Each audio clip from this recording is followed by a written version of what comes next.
The concept of style is so individualized. Sometimes you see a woman, no matter what her style, and you're like, she is on point. Style is such an expression. It's about feeling comfortable with yourself. And when we're in our style zone, it can boost us to feeling empowered. In the right outfit, you know that you can get out there and do some epic shit. Everyone is born with a style. Some just are able to identify it early and run with it. It can truly be a creative statement. I love how we as entrepreneurs all sit up and pay attention to our style when it's photo shoot time, right? We know that our style helps to attract our audience to us. But what's cool is that even if you think you have no style, it's something that you can be guided with. I'm loving today's conversation with personal stylist Neepa Sikdar of Accessible Style. Neepa works with women to discover and hone their style in person and virtually. She comes from a corporate fashion background and shares with us how she applies the lessons she learned back then to her business today. And it's intriguing for all of us to pause and think back and see what applies, for us now too. Neepa also has a membership site, Rise in Style, and of course, we unpack that a bit too. What's most impressive about Neepa, though, is her view on women and their approach to self. And this is interwoven into the message of our business. So much good is happening here. Listen in.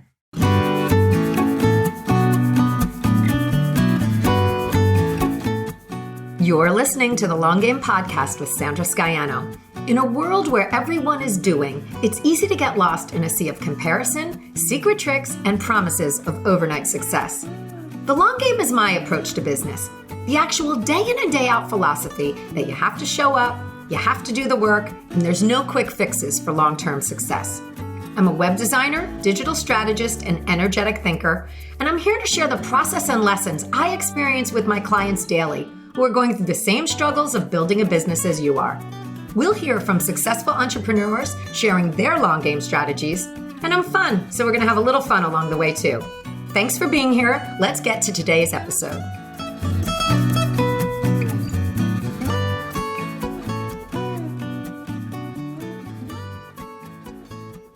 So I am so excited for today's podcast. I have one of my favorites on with me today. Joining me is Neepa Sikdar of accessiblestyle.net. And we go way back. I always talk on this podcast about my community of women who surround me, and Neepa is one of them. And as a stylist, she and I share an intimate understanding of the fashion industry and that whole history as well. So welcome, Neepa. I'm so excited to have you here today. Oh, thank you so much for having me. I love you, and I loved this podcast. I love the message. I love the name. I said that from the beginning. It's such a brilliant idea. Awesome. So, and I'm going to jump a bit, but right before the closing for COVID, right before the lockdown, yes, was Neepa's epic birthday party. And so we always see it as this oh my gosh, it was the last time we saw each other. She had a party that was celebrating, all of our women entrepreneur friends attended. And, so that was a really, it was almost like the epic send off, right? Yeah. And we had, could you imagine 3 weeks later, the world shut down and that we had no clue.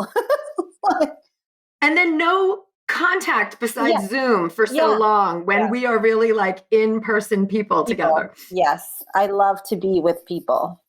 And I know you do too. Yeah. It's like the energy that keeps it going. Yeah. So Neepa, tell us a little bit, I know that you were in corporate fashion. I want to hear a little bit about your story, share with the audience, how you went from corporate into becoming an entrepreneur. Yeah. So believe it or not, I actually manifested this when I was in 10th grade. And my whole life has literally been about manifesting what I wanted. And I wrote in 10th grade that I was going to work a corporate job for 10 years and that I would have my own business, but I had no clue what that was. Wow, that is some vision, considering I have a 10-year-old now, and I'm like, they have no clue. No, they don't. And fashion was not in the cards. I'm South Asian. I'm supposed to be a doctor, an engineer. This was not, I went into corporate finance initially and I hated it. And then I just started to discover myself really after college and what I really wanted to do. And I read this book called What Color is Your Parachute, which is a super old book, but very helpful. And I realized that, fashion merchandising was what I wanted to do. And at the time I lived in Philadelphia and I moved into the New York metro area and I got my first job at JCrew. And it was supposed to be a freelance gig that lasted a week and I stayed 4 years. Oh, awesome. So at that time, it was a very pivotal time in the company. I got to work with Jenna Lyons, who some people know who she is. People in the industry know who she is. Totally. She's about as famous as Marc Jacobs, and actually went to school with him. So I really got to see a master stylist at work. So at JCrew, I worked. And for those who don't know, she was the creative director. So really the creative force behind what was happening with the look and feel of the collections that were coming out. Yeah. I mean, she styled Michelle Obama for the inauguration, and the coats. If everyone remembers the coats that Shasha and Malia wore, that was JCrew.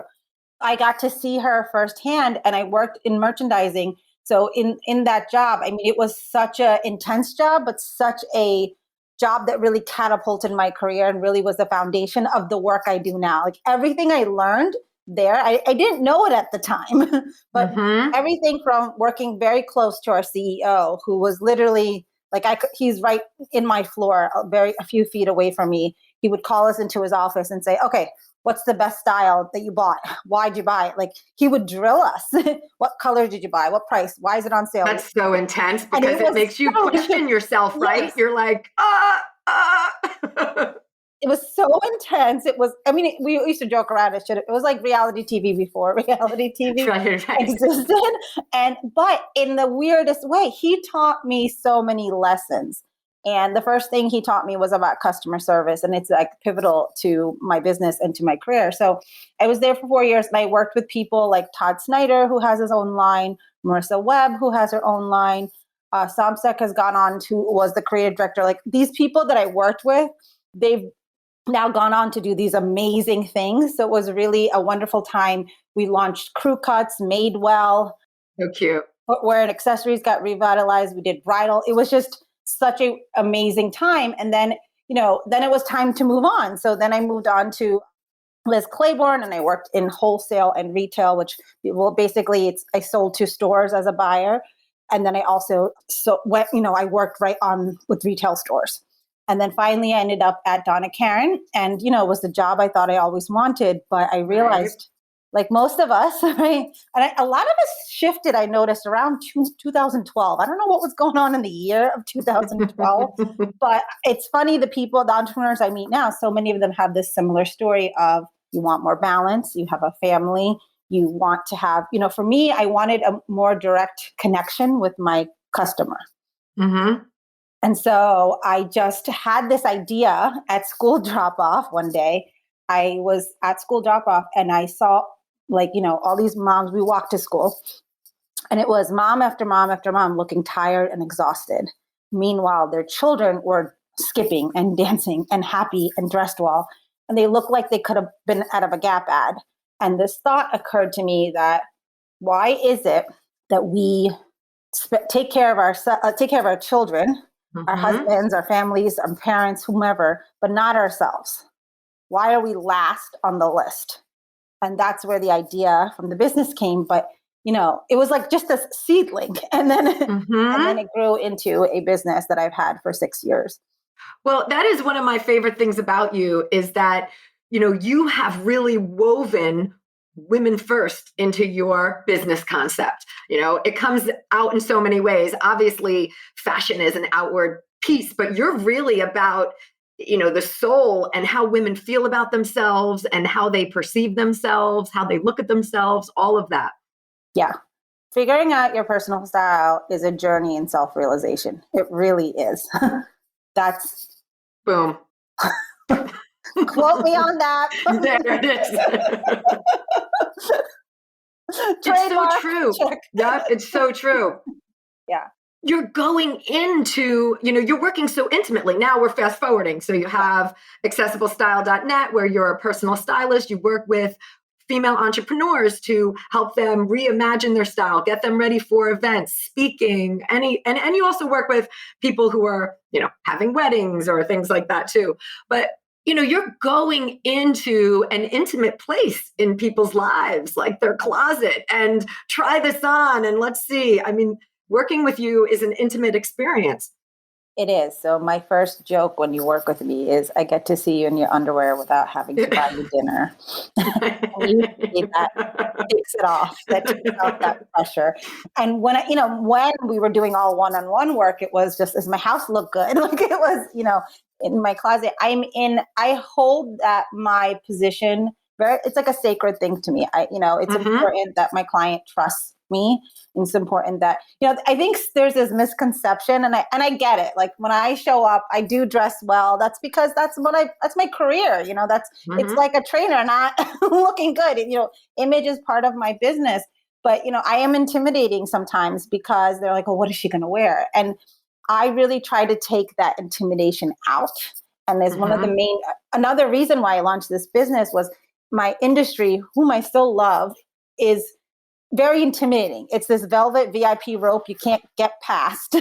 It's the what's in or out, as Heidi Klum said, one day you're in, the next day you're out. You're out. That's the mindset in my business. And I wanted to, and that's why it's called accessible style, because style can be accessible to you.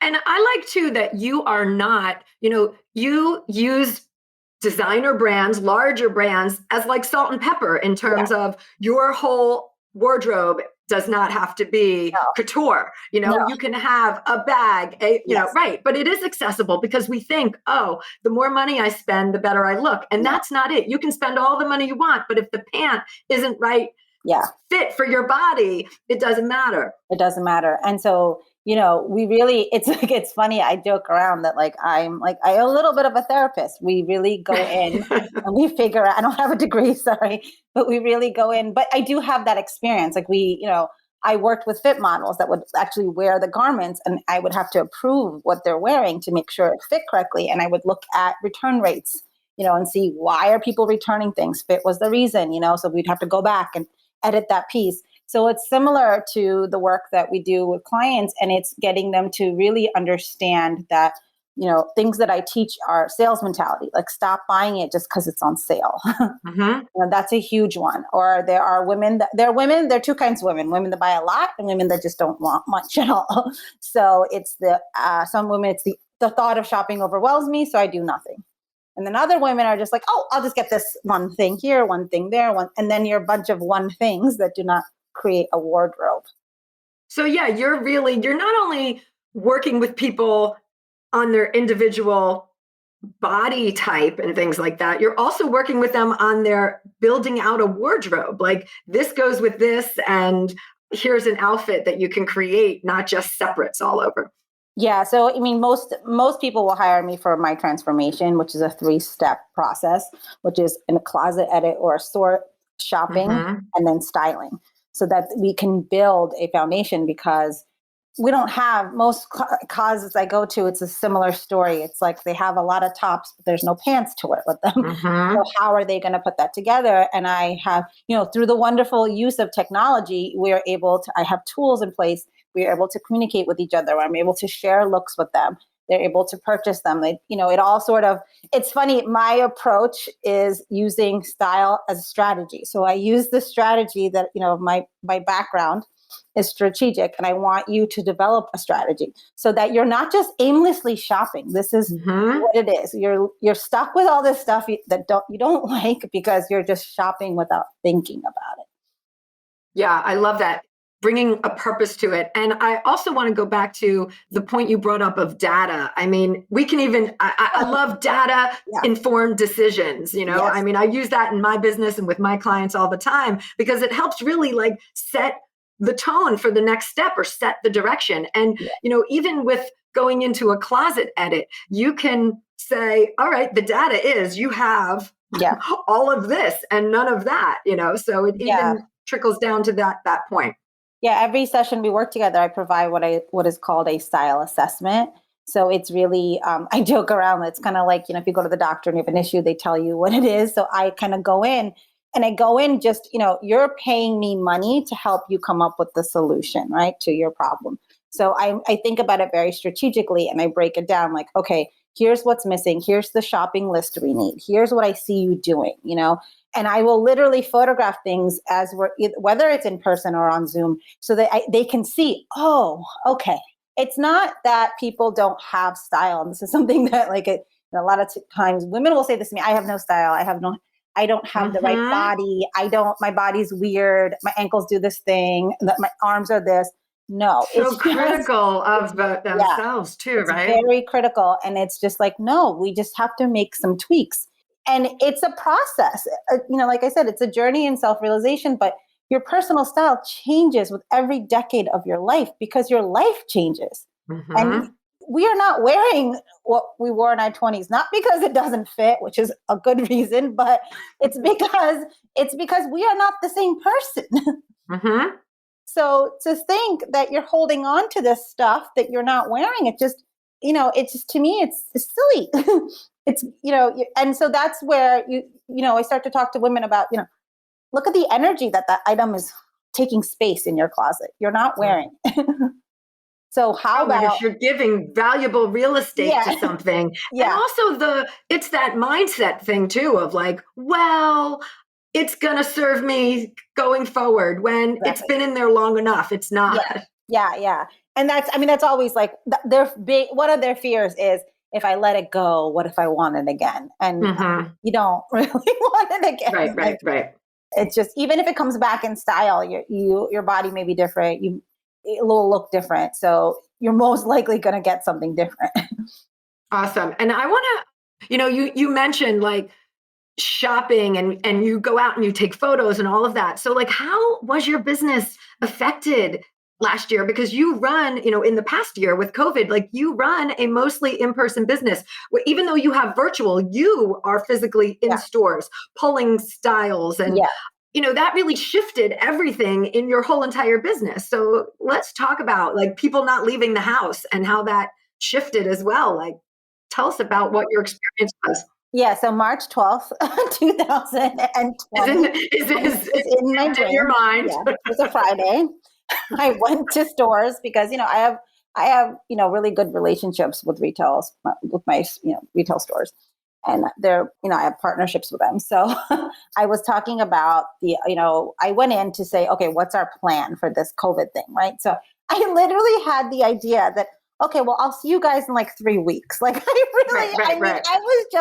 think because I was so busy working that I didn't really process the news. Because even speaking of my birthday, the headline of my birthday was COVID-19 affecting China, but like it didn't all click. Right. It took we had never experienced anything like this. So no one was prepared for what it really meant. Yeah. So, and I remember having that conversation of seeing you in 3 weeks. I had a booked calendar. This was in March. I had a booked calendar to the end of June. Okay. Of all in-person clients. Not that I hadn't worked with people virtually. I did. I just didn't, it wasn't a bulk of it was a very small, I would say like 10% of my business. And so the world shut down and so did my income. So it was like, okay. So like most people in the beginning, I started organizing my house and started cooking and all this stuff. But I realized, I had to provide different resources. So I started to create videos. Awesome. So I did things like how I went in and shot from inside my own closet. So many people had wanted to see what it looked like. So I love that one where you actually did the how to organize your closet. Yeah. All of that. So I went into my own closet and I videoed like, this is how I organize it. Here are the tools you need. Then I talked about another video where how do you edit your closet? Then normally every spring, my spring trends newsletter is the most popular, or blog post is the most popular. So instead of doing a blog post or like I normally do where I grab images, I dressed myself up in these trends. And we went out to, my husband was my photographer. Like I'm used to working with professional photographers. Right. He is not a professional industry, quote unquote. Yes, he is by no means a professional photographer. And no matter how many times I tell him to like follow the photo. It's not, you know, in his. You're like, make sure I'm in it. Yeah. Please, don't cut my feet off. Yeah. So that I did.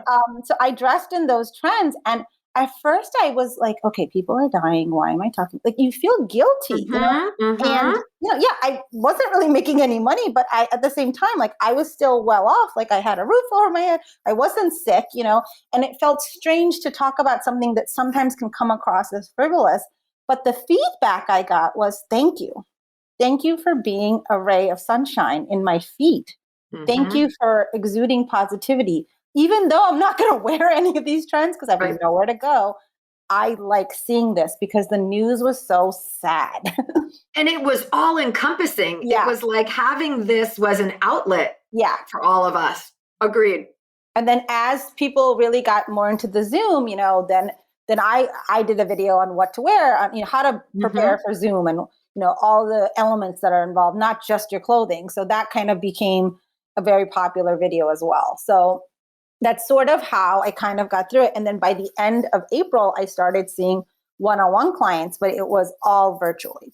And so I already had the infrastructure. Like, thank God I had the infrastructure. Right. No, that's huge to be able to know how to process and take your work into another dimension, so to speak. Yeah. So it was like, okay, since you already know, you know, since you've already done this virtual work, let's really, it was like these clients that I was getting that were completely new from all over the country were really like, let's hone in and make sure this is like tight. Like, let's go back over. And I rewrote, you know, my manual for doing all this and like the communication and our onboarding. And we went through each aspect of it. And this was, for me, it was just a good opportunity to test all of this. And the hardest part before COVID was online shopping, because in a store, I can go to a store. It's actually one of I joke around, it's my party trick. I can go to a store, I can scan it, figure out what is going to sell and not sell, what the client will want. And I can do this very quickly. So I would do these physical pull from stores and my client would show up and try on, and then she would keep what she wanted. Now I could pull from anywhere. Right. And that's awesome. Great. And then it's like thousands of retailers. Right. It's also overwhelming. Right? Yeah.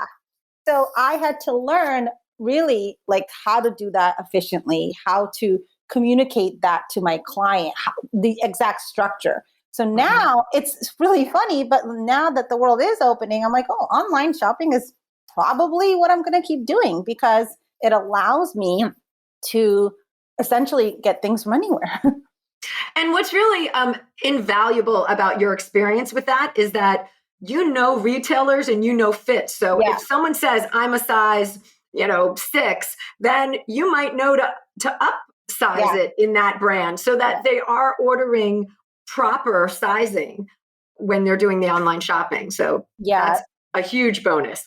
Yeah, honestly, it's like one of the reasons people hire me is because my background, because, and I have a lot of relationships from all these years. So I know, whenever I speak to another, like a new contact, it's like I speak like them. So I translate it to the client, but I also speak like the retailer.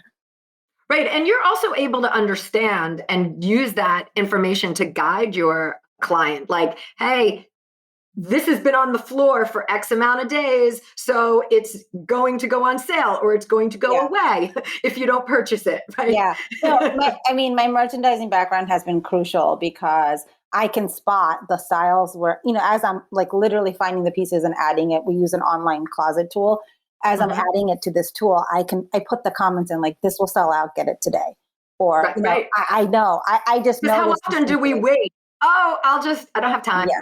I'll go back or I'm going to think about it. Yeah. And so, and because I know how the industry works and I know that there were delays because of COVID. So in the beginning in spring and stuff, when this pandemic first began, there were no people at the factories doing the work, right? They weren't producing the goods. There was delays in shipping. There were all kinds of issues. So now it's much more streamlined and, this has become the norm. But, people are shopping. They've not stopped. It's just. Well, it was interesting, too, because I ended up purchasing a few things, even though I was like, we are in this for the long haul. Yeah. I'm not going anywhere. But that black leather dress is so marked down because retailers are like, we've got to get rid of this, because retailers, in the industry, you order months ahead, you order seasons ahead. So I was like, oh, I'm going to snatch a few things that I won't wear till next fall. Yes. But, that having that mentality as well was, I had nowhere to go. I wasn't wearing the black leather dress on a Zoom call, but I've got it for the cocktail party coming up. Good for you. That's a very smart strategy, because you were able to identify a need, something that you knew that was such a good price. But, I did the same thing. I did a couple of pieces that I have not worn yet, because I know once you go, and we are re-entering the world, right? Mm-hmm. This is where some people are like, but do I really need to get out of my sweatpants? And I said, listen, it's one step at a time. But we are. It's the world. It's not going to look the same, right? Mm-hmm. At all. We're not going to do anything the same. This is a life-altering experience we've all been through. Completely. Well, I think it's interesting too, because you, myself, many of the people who are listening, like, we have been working from home always. My business is run from here. So I get dressed every day. I'm not in a sweatpant pajama mode doing my work, because my mindset is get up, get together, get ready to go, even though I'm not going anywhere. So I think that was interesting too, because sometimes you work with women who are in corporate. And so for them, they were like, they're taking advantage of pajamas and sweat. And so that also was a different mentality, where they didn't have to go to the office, so it's like, okay, but you could still, what you wear, I know that you believe this, affects everything that you do. So like for me, being home all the time, I don't wear pajamas, because then I'm sleepy in my work, that kind of mindset. Yeah. So I mean, I don't want to get too technical, but there's a term called enclothed cognition. And it is actually studies that have been done that what you wear signals to your brain. So it results in better productivity, more energy, like they did these studies, so many of them, like, with so cool. People wearing lab coats and people not wearing lab coats, or wearing a suit, or wearing, and what happens after a few days of just not getting dressed up. And I always joke, even with my husband, he's like, oh, I love this. I don't have to get dressed. And he had a very client facing sale, he's a sales position. And so I said, okay, well then at least get out of your pajamas into daytime clothes, right? Right, daytime comfies. Daytime comfies. And that's what I encourage people, that, okay, not every day do you need to dress up, but get out of the pajamas and get into, another outfit that's still comfortable, because that brain signaling, right? You're telling yourself that you matter, you're important, this is part of your routine, and it's being able to adjust to that. And, so many people are just telling me, and what you said about, I work with a lot of women that worked at corporate jobs. 50% of my clients, are directors, senior management to CEOs. And they are, the first thing that they were like, they were happy that they didn't have to dress up. But then they're like, well, I have a closet full of professional wear, blouses and blacks and blazers, and I don't want to wear any of this stuff.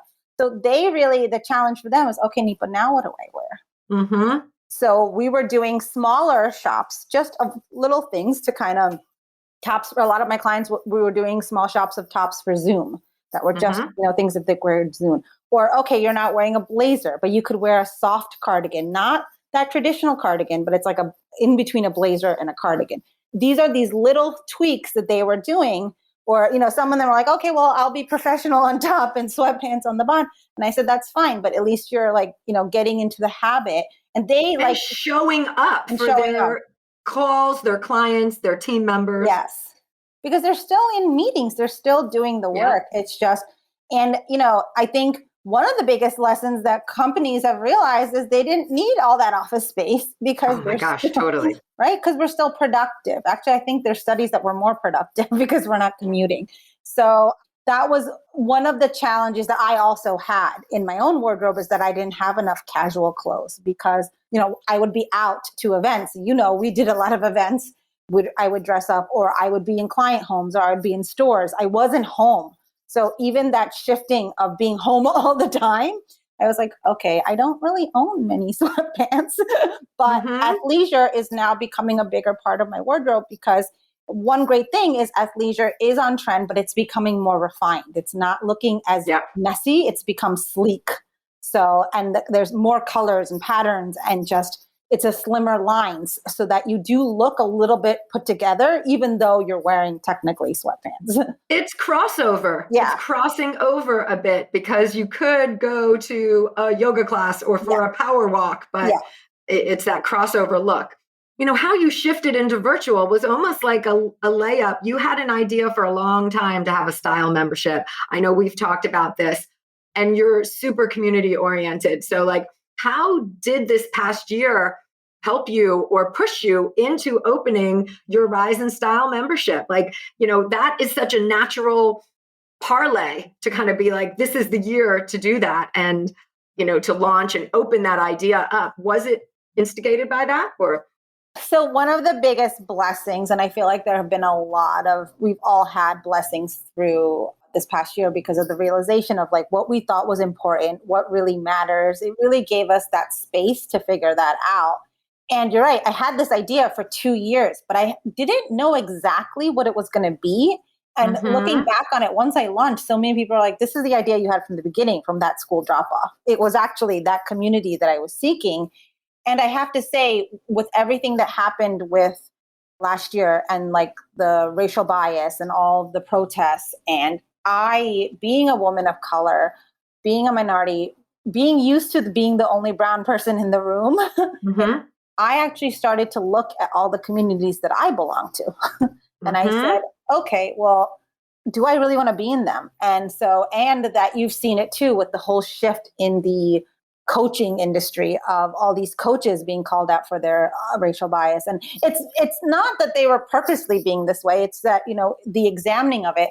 And so it made me realize if I wanted a community of diverse women of different body shapes, of different sizes, then I had to create that myself from different backgrounds.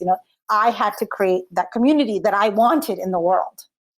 And, we have a friend in common, Sarah Walton, and she really like taught that to me. Like, it's time for women to rise up. So she kind of put that out. I love the name. The name is like, kudos to you on landing on that as well, because it could have been so many other things, but it's a measure of empowerment that is happening inside the community.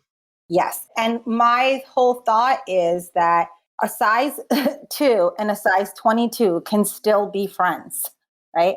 There is, fashion is definitely involved. Before it was the plus sizes was out in the corner, the petites, and now it's more integrated on the sales floor. And that's how life is. We should not be segregated because we're the size that we are. And so it was me really letting women know that, I have size 22s who are way more confident than some of my size 4 clients, And so it's about educating you that I wanted diversity. I wanted size inclusivity. I wanted different ages. And it was perfect. And it's basically, a group of professional women and from all walks. We have teachers in there. We have financial planners. I'm just trying to think through the list. We have lawyer, we have different people from different walks of life. And we come together and it's like having your girlfriends with you as you go on this journey. And so Rise in Style really is a way for you to develop your signature style by providing you with practical style solutions. And that was really important to me because one of my members, Angela, she actually has done a lot of like watch the YouTube videos and done the read books and really, studied up on this before. So she's more of an advanced member. But what's happening is what I saw was out there was half the information is just fake news. It's not even accurate. And it was boggling my mind that this information was out there. Things like must-have lists. I hate must-have lists. Well, half of those are affiliate links. Yes. Anyway, so it's like, I'm going to say you must have 5 of these out of 7 because I'm getting a kickback.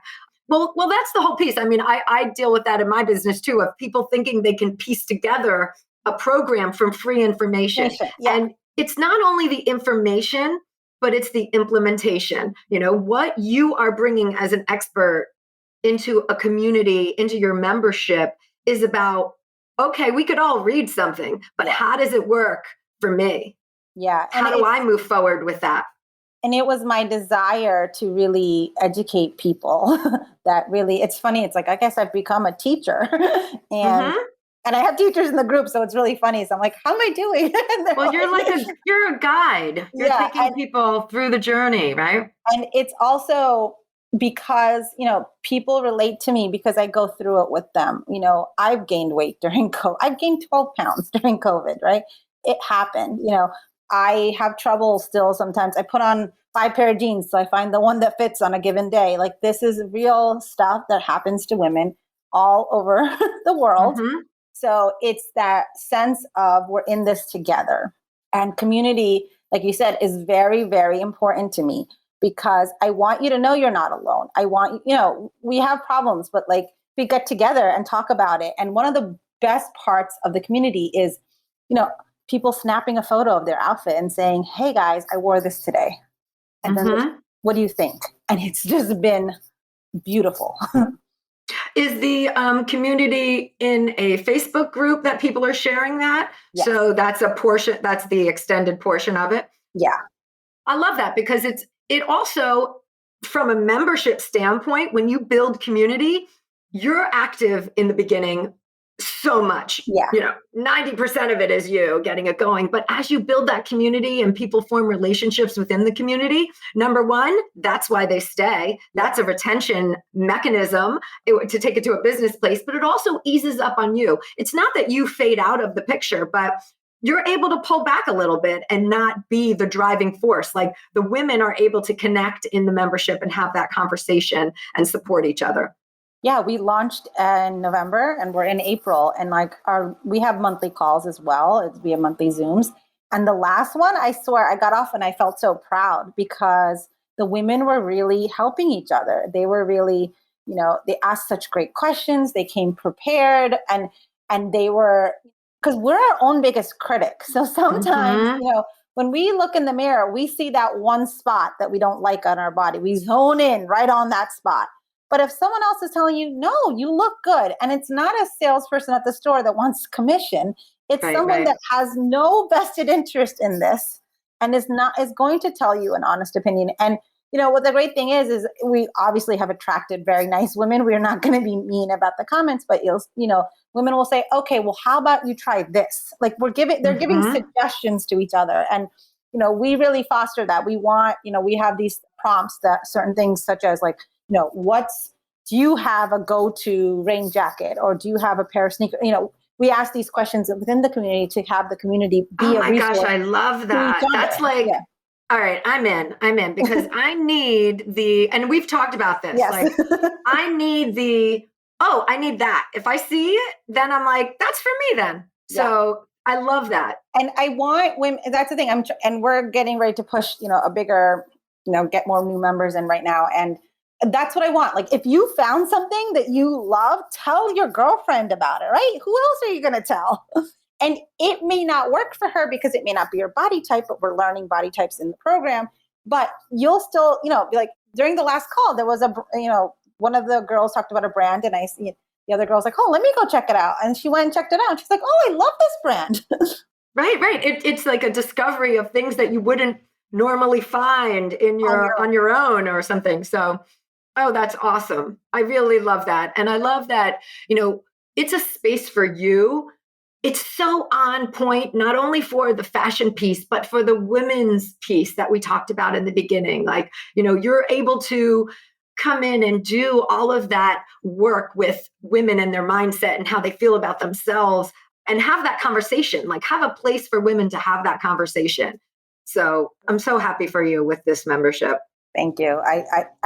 Now I feel like this is it. Like, I know my business is structured. I wrote it down in January. I'm like, this is the plan. It's membership, one-on-one clients, and then brand styling, which is helping people for photo shoots. Those are my 3, I guess, pillars or whatever you want to call them. Mm-hmm. And now after all these years, I'm like, okay, there's such a sense of relief of knowing what that is. You just hit the nail on the head. What the long game is, right? Yeah. It's going forward all the time and then saying, I'm here. Like, and it's not the end, but it's the realization now, and you can continue to move forward in that. So that is awesome. And it doesn't happen overnight, right? No. And And so many women, become stylists, and I've actually mentored a lot of them, and they'll come to me, and the first thing I'll say, or anything you want to start really, is try it, do it, do the work, make sure you like doing the work. People want to rush out and do photo shoots and websites, and great, they need our services, which is wonderful, but do the work, make sure you enjoy it. Then once you've had a couple people experiences, then go out and start branding it and doing all that other stuff. And know that even within styling, there's so many areas of styling. There's personal styling, celebrity styling, editorial styling, etc. So it's important that we learn and try these things. I've done speaking. I've actually, been paid to speak at university programs. I have done a lot of those in-store events, a lot of different things to kind of, because I had to try them. Right, totally. Well, I always say to the people I work with, you can't think your business. Yeah. You can't look at someone else and say, oh, that's what I want to do, because you haven't experienced it. Until you're in it, you've got to start, you've got to go in it. You've got to say, this feels good, this doesn't feel right. How, and base your direction off of that. Yeah. And plant a stake in the ground. Like if you're doing a course, do the course. Stop stopping and being like, should I do a membership now? No. You haven't even my gosh, hoppers. Yes. Hoppers. And it's sort of like you haven't tested your theory.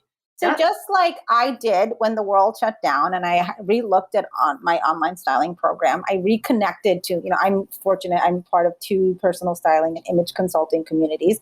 So reached out to my networks, and they rose up and gave us support. Those that had way more, some of these image professionals only have online clients, in virtual clients. So they gave us the resources. And so then I went, and those people became my test. I mean, I got paid for the test, right? Because I still am bringing the work. And now I joke around that this group of people now are my hybrid clients, those that are local, that can still possibly do what aspects of this can we do at home? What aspects are we going to need? That's what we're sort of ironing out. But I mean, it's still a test. There's no, like I said, it's not an end game. It's a long game. It is a long game. There is no end game, right? We keep going. We keep going. I love that. And I want to also mention that you've got something that you're putting up on your website, your Denim 101 masterclass. Like people can go, we're going to have all links to everything in the show notes, but give us a quick 101 on denim. Yeah. So after all these years of hearing women just be really unsure of how to buy jeans, I decided it was time to put together a masterclass. So I'm hosting the class on May 1st. It's going to be alive, but we're going to cover everything from like how to build an ideal denim closet, the things you need to know when you're shopping for denim so you can shop smarter and faster, what categories to buy into, what's trending for spring. And really, it's about a lot of these myths and things that I've heard over the years and kind of dispelling that. And because the one person actually said this best, she said, denim has become my go-to thing in my wardrobe now, that I no longer wear black pants, right? So and there's so many ways to wear it. So there's so many brands out there. There's so many price points, and it varies so much. And why does a pair cost $200 while another one costs, $30, $34? Like why? It's the hardest category to shop for. And I want women to understand that it is hard. It's not going to be easy to find your jeans. Like that's why you're frustrated, because it's not easy. And you're turning this into the replay will be an opt-in. So when this airs, it'll be after May 1st, but you guys can all link over. We'll put the links. You can go over to Neepa's website and be able to watch the replay and get all of the information that she's providing. I don't know if I ever shared this with you, that like I did a big stint in denim for a while, like with with Melting Pot, which is like the diesel jeans of Italy. Yes. And so they are like big in that area. So I mean, to see the manufacturing, to see how washes are created, like all of that. Yeah. And it was like, I wore denim every day. Yeah. And you were cool denim. I was the coolest. You were like the coolest girl. Yeah. And I mean, and what I said earlier, it's a hard category, but it doesn't have to be hard to shop for. You just, I get why people are confused by it. And even with clients, like it's not that we get it all the time right away. things just keep changing how they're produced. So it's really about kind of uncovering that and explaining to people like, how to be able to do this on your own in a way that is just less stressful, really. Love it. I'm excited for it. And we're going to have everybody go check it out as well. Neepa, I want to thank you so much for coming today. I mean, you really broke it down and in a way that's understandable, accessible. And I love hearing your story, even though I've known you all these years. So thank you so much for coming. Thank you so, so much for having me. This was so wonderful. All right, guys, we'll see you next week. Thanks for joining me today. You can access more info in the show notes at thelonggamepodcast.net. If today's show connected with you in some way, please share it with your friends or hop on iTunes and leave me a review. Until next time, keep playing the long game.